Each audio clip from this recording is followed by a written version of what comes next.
My kids refused a Disney trip with their dad and stepmom, now I'm being called heartless. Original post. I, early 40s, share custody of my 3 kids with my ex-husband, our sons 16 and 14, and our daughter 15. We separated when I was pregnant with our youngest and finalized the divorce about a year after he was born. Because of ongoing tension between us, we have a very detailed court-mandated custody agreement, which I follow exactly as written to avoid unnecessary drama. A few things for context. During my high-risk 3rd pregnancy, my ex cheated. His reasoning: I couldn't have sex, so he figured it was acceptable to seek it elsewhere. I disagreed, obviously. He even had a pregnancy scare with one of those women, though DNA proved he wasn't the father. Despite all this, he still claims I was the one who treated him unfairly. Needless to say, co-parenting hasn't been easy. We mostly communicate through a parenting app, with occasional calls or texts when needed, especially for our youngest, who has a medical condition. 4 years after our divorce, my ex remarried. His wife, let's call her Jenna, has had a rocky relationship with our kids from the start. She struggled with infertility and took it out on them emotionally, snapping, being cold, or making them feel unwelcome. At the same time, she pushed for them to call her Mom, and tried to force closeness. My kids were confused, hurt, and resentful. There were multiple court hearings about her behavior. While my ex tried to claim I was turning the kids against her, the court disagreed.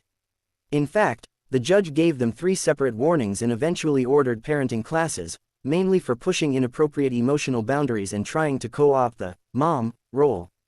Despite everything, I've always told my kids not to be cruel to Jenna.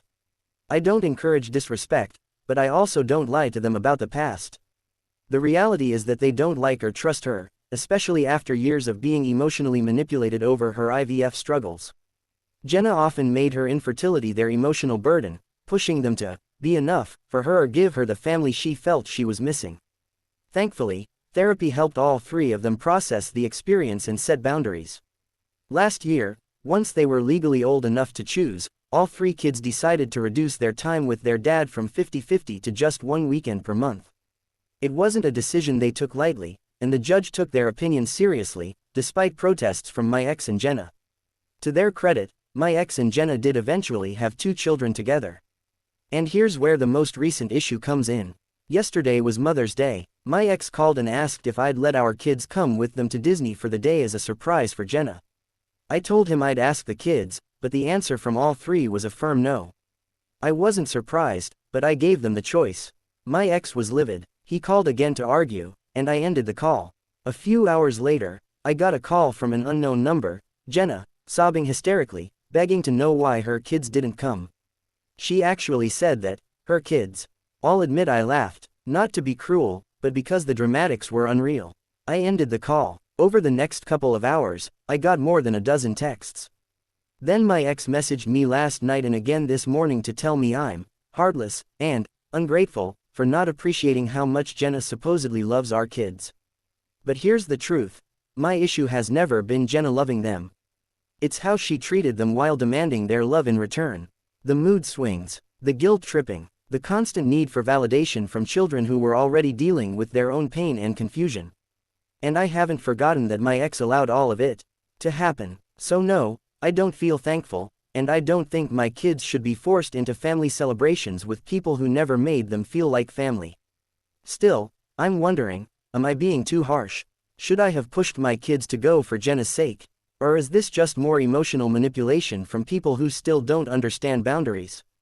Update 1: The fallout begins. After I posted, I got a lot of validation, but also a few messages asking if I had tried to help Jenna build a relationship with the kids. The short answer is yes. Early on, I encouraged them to give her a chance, to be polite, and to treat her like a trusted adult in their dad's home. But that respect wasn't mutual. There were too many emotional landmines. Jenna constantly crying in front of them about her infertility, asking why they didn't love her, comparing herself to me, or demanding they call her Mom. My kids didn't just lose trust, they felt manipulated. Anyway, after the Mother's Day Disney meltdown, things escalated quickly. The day after, my ex showed up at my place without notice.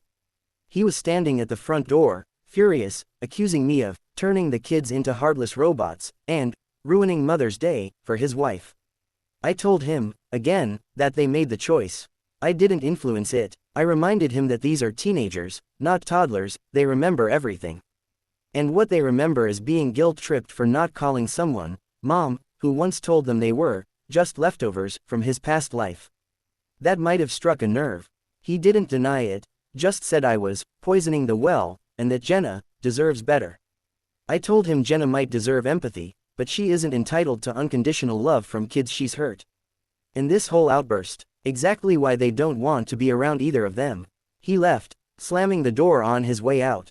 Update to what the kids had to say. After all of that, I sat down with my kids. I didn't want to pressure them, but I did ask if they felt okay about how things played out. My oldest said something that really stuck with me.